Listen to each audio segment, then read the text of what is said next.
Hi friends, good evening. పొలి కథానిక సంపుటి నుండి మరొక కథ విందాము. కథ పేరు అవుట్. రచించిన వారు ఆచార్య కొలకలూరి నగరు. చదువుతున్నది కరుణ సిరిమణి. ప్రశ్నపత్రం అవుట్ అయింది. అవుట్ అయిందా? లీక్ అయిందా? అవుట్ అయింది. అవుట్ కావటానికి లీక్ కావటానికి మీ దృష్టిలో తేడా ఏమిటి? లీక్ కావడం అంటే ప్రశ్నపత్రంలోని కొన్ని ప్రశ్నలు మాత్రమే ముందుగా బయటపడటం. అవుట్ అవడం అంటే అన్ని ప్రశ్నలు అవసరమైన వాళ్లకు తెలియడం. ఈ సంభాషణ నేర పరిశోధక సంస్థ డైరెక్టర్కు ఆచార్యుడి మధ్య జరిగింది. మీ ఫిర్యాదు మీద ఆధారపడి మేము ఏ చర్య తీసుకోవాలని మీ ఉద్దేశం? పరీక్ష ఆపాలా? కాదు, ప్రశ్నపత్రం మార్చాలి. పరీక్ష జరగకముందే ప్రశ్నపత్రం అవుట్ అయిందని ఎలా రుజువు చేయగలం? డైరెక్టర్ ముందు ఆచార్యుడు పెద్ద నోట్బుక్ పెట్టాడు. ఇది ఒక పరీక్షార్థి నోట్బుక్. ఇందులో 10 ప్రశ్నలకు ఈ సబ్జెక్ట్లో సమాధానాలు ఉన్నాయి. అవి పరీక్షల్లో వ్రాస్తే ఎవరైనా 100కి 89 మార్కులు వేయవలసిందే ఆ అభ్యర్థికి. డైరెక్టరు నోట్బుక్ తిప్పి చూశాడు. ఈ 10 ప్రశ్నలే జరగబోయే సర్వీస్ కమిషన్ పరీక్షల్లో ఈ సబ్జెక్ట్లో ఉండబోయే ప్రశ్నలని మీకెట్లా తెలుసు? ఆ ప్రశ్నపత్రంలో ప్రశ్నలు సంధించింది నేనే. మీరిచ్చిన ప్రశ్నలే అనుకుందాం. నిజానికి కోచింగ్ సెంటరు 10 ప్రశ్నలు ఊహించి ఉండవచ్చు. 5 అయినా పరీక్షలో రాకపోతాయా అని వాళ్ళు ఆశించి అభ్యర్థుల్ని సిద్ధం చేస్తూ ఉండవచ్చు. 5 ప్రశ్నలకే కదా సమాధానాలు రాయవలసింది. నిజమే, 10 ప్రశ్నలు నేను ఏ క్రమంలో ఇచ్చానో ఆ క్రమంలోనే వాళ్ళు ఊహించటం ఇంత పెద్ద సబ్జెక్టులో కష్టం. ఈ 10 ప్రశ్నలే ప్రశ్నపత్రంలో ఉంటాయా? ఉన్నాయి. మీకు సర్వీస్ కమిషన్కు ఏం సంబంధం అన్నారు? పేపరు సెట్ చేసింది నేనే, చీఫ్ ఎగ్జామినర్ని నేనే. నేను ఎగ్జామినర్స్ రేపు సమాధాన పత్రాలు రాగానే వాల్యూ చేస్తాం. నేనైనా ఇతరులైనా ఈ సమాధానాలుండే పత్రాలకు 100కి 100 మార్కులు వేసినా ఆశ్చర్యం లేదు. ఈ నోట్బుక్లో ఉన్న సమాధానాలు మీరు డిక్టేట్ చేశారా? లేదు. మీకు కోచింగ్ సెంటర్ వాళ్లకు ఏం సంబంధం? ఏమీ లేదు. ఉంటే నేను ఈడకు రాను, నేరం ఆరోపించను. ఏ సంబంధము లేదా? రెట్టించాడు డైరెక్టరు. ఏ సంబంధము లేదు, గట్టిగా స్పష్టం చేశాడు ఆచార్యుడు. ఆర్థిక లావాదేవీల్లో వాళ్ళు మాట తప్పి మీకు ఇవ్వవలసిన సొమ్ము ఇవ్వకుండా మోసం చేశారా? అదేం కాదు, అటువంటి సంబంధం లేదు.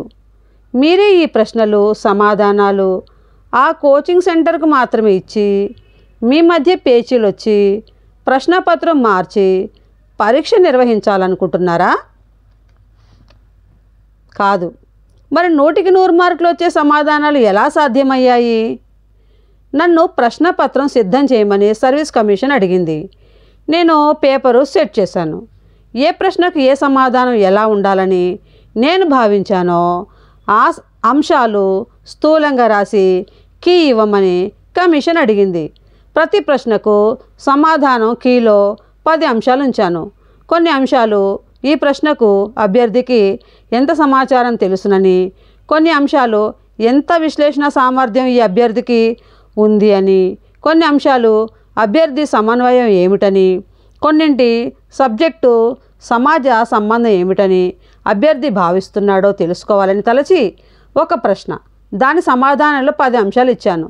ఆ 10 అంశాలు ఈ 10 ప్రశ్నలకు సర్వసమగ్రంగా సిద్ధం చేసిన సమాధానాలు ఈ నోట్స్లో ఉన్నాయి. అట్లాగే అందరి నోట్బుక్స్లో ఈ సమాచారం ఉంటుంది.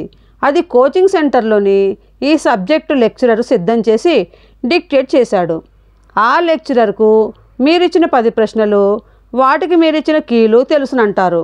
అవును, స్పష్టంగా తెలుసు, నిక్కచ్చిగా చెప్పాడు. అతను మీ విద్యార్థి, మిత్రుడు, బంధువు అయినందువల్ల ఈ సమాచారం అతనికి మీరిచ్చారా? కాదు. కోచింగ్ సెంటర్ యాజమాన్యానికి ఇచ్చారా? కాదు. మరి ఎలా వాళ్ళకి ఈ ప్రశ్నపత్రము కీ అంది ఉంటాయి? అదే మీరు పరిశోధించాలని, ఈ ప్రశ్నపత్రం మార్చాలని, మరో ప్రశ్నపత్రం తయారు చేయించాలని కోరుతున్నాను. ఎందువల్ల? ప్రశ్నపత్రం కీ తెలిసిన వాళ్లకు ప్రయోజనం కలిగి సెలెక్ట్ అయిపోతే మిగతా లక్షల మంది మోసపోవటం సహించలేక ప్రశ్నపత్రం మార్చి అది అవుట్ కాకుండా చూచి అందరికీ సమన్యాయం జరిగేటట్టు చూడమని కోరుతున్నాను. ఈ పరిస్థితిని మీరు ఎందుకు ఊహించారు? పోయినసారి జరిగిన పరీక్షల్లో ఈ సబ్జెక్టు ప్రశ్నపత్రంకి నేనే సిద్ధం చేశాను. ముఖ్య పరీక్షాధికారిగా నేనే ఉన్నాను. నాకు తోడుగా 6 పరీక్షాధికారులు ఉన్నారు. అందరం 10 రోజుల పాటు ఒకే చోట ఉండి పత్ర మూల్యాంకనం చేశాం. ఒక 25 మంది అభ్యర్థులకు దాదాపు ఒకే మార్కులు 85-90 మధ్య వచ్చాయి. వాళ్ళే సెలెక్ట్ అయ్యారని భావించాను. వాళ్ళు కోచింగ్ తీసుకున్న సెంటర్ను గుర్తించాను. వాళ్ళంతా ఒకే కోచింగ్ సెంటర్ వాళ్ళు. ఎందుకు ఇంత ప్రయత్నం చేశారు? కడుపు మండి అసమర్థులో, అంతంత మాత్రం సమర్థులో అత్యధిక మార్కులు పొందటం, అంతకంటే సమర్థులకు అంత మంచి మార్కులు రాకపోవటం గుర్తించినందువల్ల, ప్రశ్నపత్రం కీ తెలిసి కొందరు లాభపడటం, అవి తెలియక కొందరు నష్టపోవటం గుర్తించడం వల్ల. ఈ నోట్బుక్ మీకు ఎక్కడిది? నా విద్యార్థి ఒకడు సర్వీస్ కమిషన్ పరీక్షలకు చదువుతున్నానని, పలానా కోచింగ్ సెంటర్లో చేరానని చెబితే సరేనన్నాను. ఈ సబ్జెక్టు మీద మీకు ఎవరి లెక్చరరు అని అడిగాను. పేరు చెప్పాడు. ఆ లెక్చరరు సమర్థుడే, ఏమీ కోచ్ చేయలేదు. 10 ప్రశ్నలకు గంటకొక ప్రశ్న చొప్పున నోట్స్ రాసుకోమని డిక్టేట్ చేశాడు. 10 గంటల్లో 10 ప్రశ్నలకు 10 సమాధానాలు అభ్యర్థులు రాసుకున్నారు. ఆ లెక్చరరు అంతటితో ఊరుకోలేదు. మీ నోట్బుక్ ఎవరికి ఇవ్వవద్దు, మీ సమాధానాలు మీకే సొంతం, మీరెవరికైనా మీ నోట్బుక్ ఇస్తే మీకే నష్టం, మీకు పోటీ పెరుగుతుంది అని హెచ్చరించాడు. నేను పరీక్ష రాయబోయేవాడిని కాను కాబట్టి, పైగా గురువును కనుక చూడనిచ్చాడు. నోట్బుక్ చూస్తుంటానంటే ఇచ్చిపోయాడు. దాన్ని చదువుతుంటే నాకు మతిపోయింది. ఈసారి క్వశ్చన్ పేపర్ అవుట్ అయిందని అర్థమైంది. కొందరికి మేలు, కొందరికి కీడు జరగరాదు. క్వశ్చన్ పేపర్ అవుట్ కారాదు. అవుట్ అయిన క్వశ్చన్ పేపర్ అది. కొత్త క్వశ్చన్ పేపర్ తయారు చేయించి పరీక్ష నిర్వహించాలని నా అభీష్టం. అందుకే వచ్చాను. మీ విలువైన సమయం ఇలా వృధా చేశాను. మీరు రావటం, నాకు ఈ విషయాలు చెప్పడం మంచిదే. మీ విద్యా వ్యధ నాకు అర్థమైంది. సమాజం పట్ల, సమన్యాయం పట్ల మీ ఆసక్తి, అనురక్తి తెలిసొచ్చాయి. దీనికి కారణం సర్వీస్ కమిషన్ చైర్మన్ కావచ్చునా? కాకపోవచ్చు. కార్యదర్శి అయి ఉంటాడా? అయి ఉండకపోవచ్చు. వీళ్ళిద్దరూ ఇంటర్వ్యూకి ముందు పిక్చర్లోకి వస్తారని నేను అనుకోవడం లేదు. మరి ఎవరు అవుట్ చేసి ఉంటారని మీ సందేహం? ప్రశ్నపత్రాలు కీలు రిసీవ్ చేసుకుని పరీక్షలు నిర్వహించే సెక్షన్లో ఎవరి దగ్గర భద్రంగా ఇవి ఉంటాయో అక్కడి నుంచి అవుట్ కావడం జరిగి ఉంటుంది. అయితే సర్వీస్ కమిషన్ చైర్మన్ కలుద్దామా? మీకు ఈ ఆరోపణ అక్కడ చెప్పే ధైర్యం ఉందా? ఉంది. మునుముందు మిమ్మల్ని పేపర్ సెట్టర్గా, చీఫ్ ఎగ్జామినర్గా నియమించే అవకాశాలు, మీరు చిక్కులు పెట్టే ఆచార్యుడని తగ్గిపోవచ్చు. ఈ పరిస్థితికి సిద్ధమేనా? సిద్ధమే. అవినీతి నిరోధక శాఖ డైరెక్టరు సర్వీస్ కమిషన్ చైర్మన్కు ఫోన్ చేశాడు. చిన్న విషయం ఉంది, దాన్ని మీతో క్లారిఫై చేసుకోవాలని ఉంది, మీ దగ్గరకు ఎప్పుడు రమ్మంటారు అని అడిగాడు. సరేనంటే సరేననుకుని ఇద్దరు బయలుదేరి వెళ్ళారు.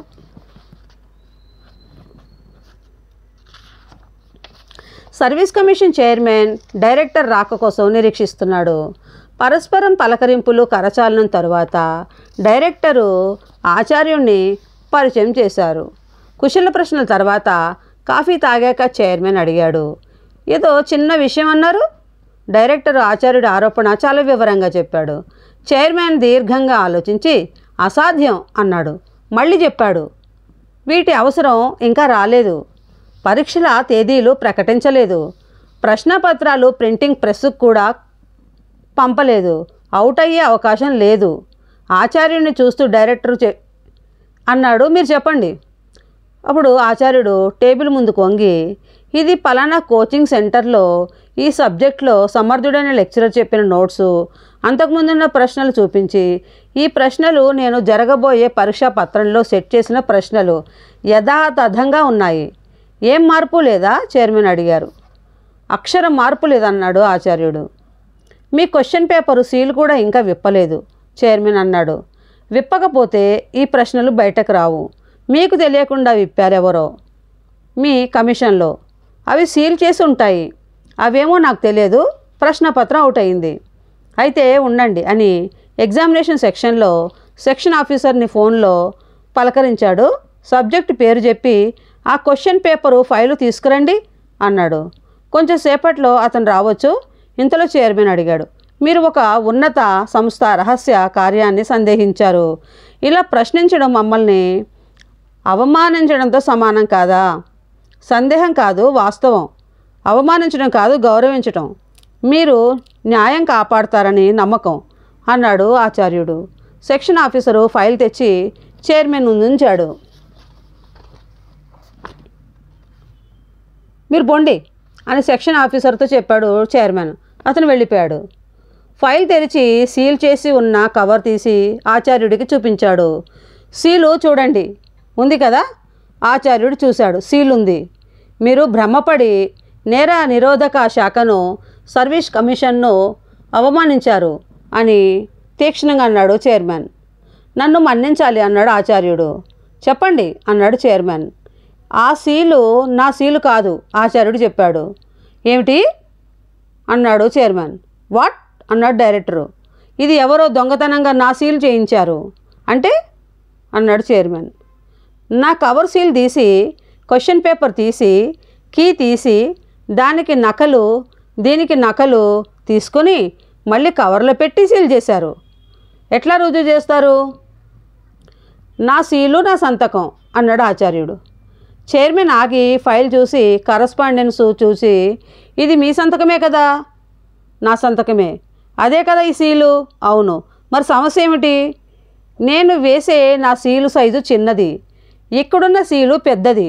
నా సీలు కోసం నేను చిన్నగా సంతకం చేసి సీల్ చేయించాను. ఈ కవర్ మీద ఉన్న సీలు పెద్దది.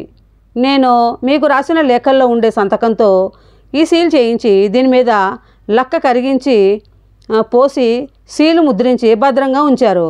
చైర్మన్ కళ్ళు మూసి తెరిచి, మీ దగ్గర మీ సీళ్లు 2-3 ఉన్నాయా అడిగాడు. లేవు, ఇదొక్కటే నా సీలు. చైర్మన్ తీసుకుని చూశాడు. దాన్ని దీన్ని మార్చి మార్చి చూశాడు. సైజు తేడా గుర్తించాడు. సైజుల్లో తేడా ఉంది అన్నాడు. డైరెక్టర్ చూశాడు. కవర్ మీద ఉన్న సీలు ఫోర్జరీ అన్నాడు. సీలు ఊడిపోతే, లక్క తొలగిపోతే తమ మీద నింద రాకుండా ఉండటానికి కొత్త సీలు చేయించి సీలు వేసి మా చేత మాట పడకూడదని ఈ పని చేసి ఉండవచ్చునా? కాదు, ఎవరో బుద్ధిపూర్వకంగా విప్పి చూచి మళ్ళీ సీల్ చేశారు, నకిలీ సీలుతో. అంత ఖచ్చితంగా ఎలా చెప్పగలరు? ఇది సర్వీస్ కమిషన్ నుంచి నాకు వచ్చిన కవర్ కాదు. కవర్ కూడా కొత్తది. అదెట్లా చెప్పగలరు?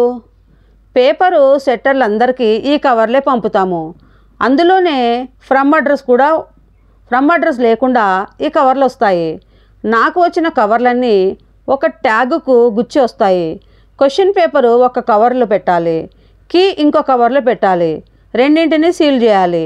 సీల్ చేసిన కవర్లు paper setting, remuneration bill, covering letter కలిపి ఒక కవర్లో పెట్టి దాని మీద సర్వీస్ కమిషన్ అడ్రస్సు, నా అడ్రస్సు రాసి రిజిస్టర్డ్ పోస్ట్లో పంపాలి. అదంతా కరెక్టే. ఈ కవర్కు మామూలు పరిస్థితుల్లో ట్యాగ్ గుచ్చిన రంధ్రం ఎడం చేతి పక్క పైభాగం మూలలో ఉండాలి. అది లేదు అంటే ఈ కవర్ కూడా నా చేతిలోంచి వచ్చిన కవర్ కాదు. చైర్మన్ నిశ్చయంగా వెనక్కు వాలాడు కుర్చీలో. డైరెక్టర్ అడిగాడు, ఏదో గోల్మాల్ జరిగినట్లు ఉంది కదా? చైర్మన్ చెప్పాడు, జరిగింది. డైరెక్టర్ మెచ్చుకోలుగా ఆచార్యుని చూశాడు. చైర్మన్ అడిగాడు, ఈ విషయం మీరు ఎవరితోనైనా చెప్పారా? డైరెక్టర్ గారితో మాత్రమే చెప్పాను. ప్రెస్తో చెప్పలేదు, టీవీ టీంలతో చెప్పలేదు. ఎందుకైనా మంచిది కవర్లో ఉన్న క్వశ్చన్ పేపరు, నోట్బుక్లో ఉన్న ప్రశ్నలు పోల్చి చూస్తే డైరెక్టర్ సలహా చెప్పాడు. చూడవచ్చు, నాకు కూడా ఆ అధికారం లేదు, సెక్షన్ వాళ్లకు లేదు. ప్రింటింగ్ ప్రెస్కు పంపించే ముందే అన్ని కవర్లు చైర్మన్ కార్యదర్శి సమక్షంలో వాళ్ళు ఓపెన్ చేయాలి. క్వశ్చన్ పేపర్ ఆ కోచింగ్ సెంటర్కు అవుట్ అయిందన్న వాస్తవం మీరు గుర్తిస్తే చాలు అన్నాడు ఆచార్యుడు. చాలదు అన్నాడు చైర్మన్. సవరించాలి అన్నాడు డైరెక్టరు. ప్రభుత్వానికి అవమానం జరగరాదన్నాడు చైర్మన్.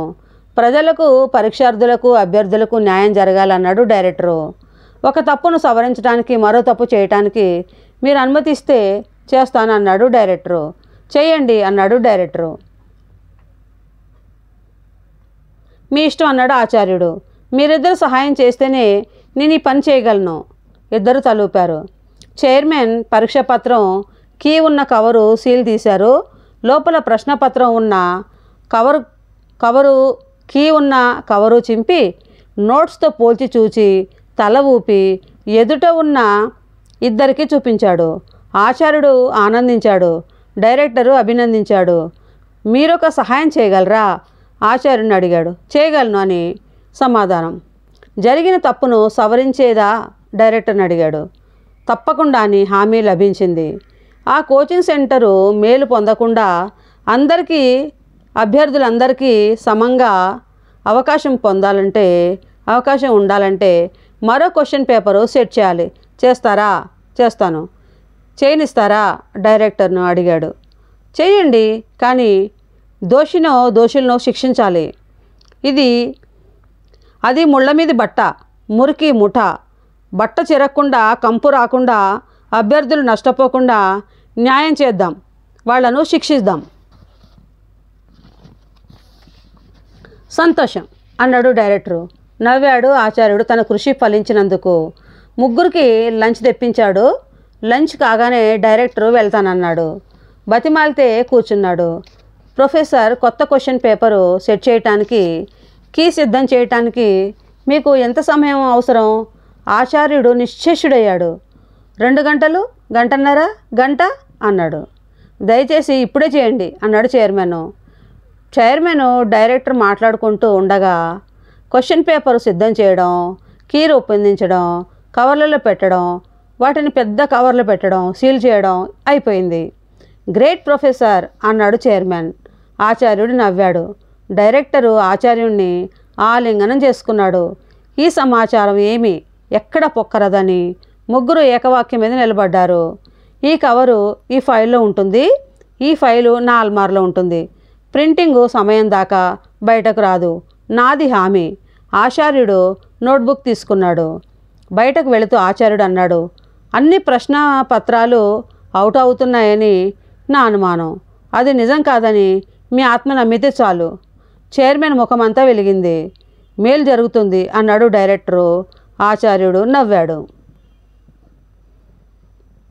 ఇదండి అవుట్ కథ. నచ్చిందా మరి మీకు? నచ్చితే లైక్ చేయండి, షేర్ చేయండి, నా ఛానల్ సబ్స్క్రైబ్ చేసుకోండి ఫ్రెండ్స్. బాయ్. కరుణ సిరిమణి.